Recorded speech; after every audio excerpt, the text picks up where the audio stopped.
Hey, TikTok, did anybody else see this Nadine Dorries BBC One interview? Did you listen to the things that she said? Have a listen to this. This stuff which people just don't know. And why does it matter? Why does it matter? Because you might think, well, it's the Conservative Party, isn't it? Well, the Conservative Party spends more years in power than any other party. And it matters because what it highlights is a complete deficit of democracy. And it also shows that actually nothing happens by accident in either government or at the top of my party.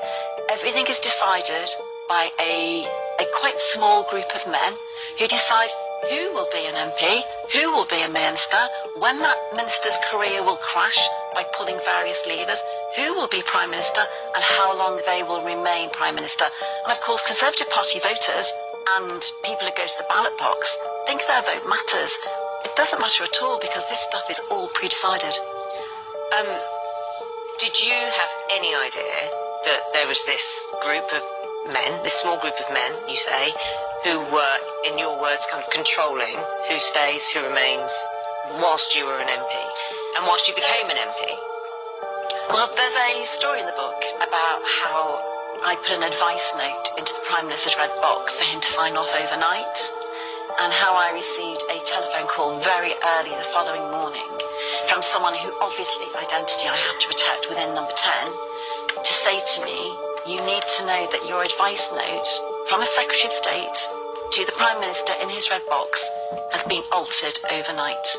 But that would have been done by one person. I suppose what I'm asking is, did you know that this machination, you call it a movement, existed behind the Conservative Party? That set alarm bells off for me.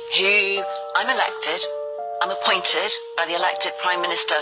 Who is it who has interfered with my advice note in the Prime Minister's red box? What I discovered by investigating that was that this process has been going on right back to the time of Ian Duncan Smith. These men have been involved in the party since the late 1990s, and at every stage, whether it's Theresa May, David Cameron, Ian Duncan Smith, whoever it is, Liz Truss, she's the only person that actually didn't have any of them close to her because she knew about them.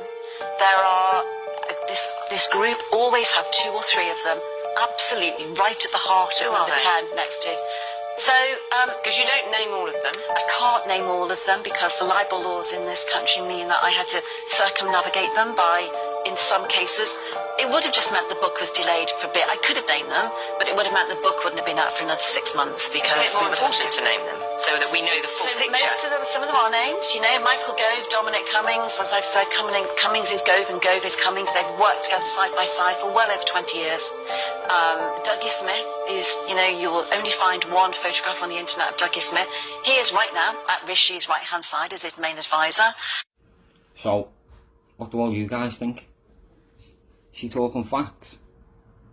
Or is she just making stuff up? Let me know your guys' opinion in the comments.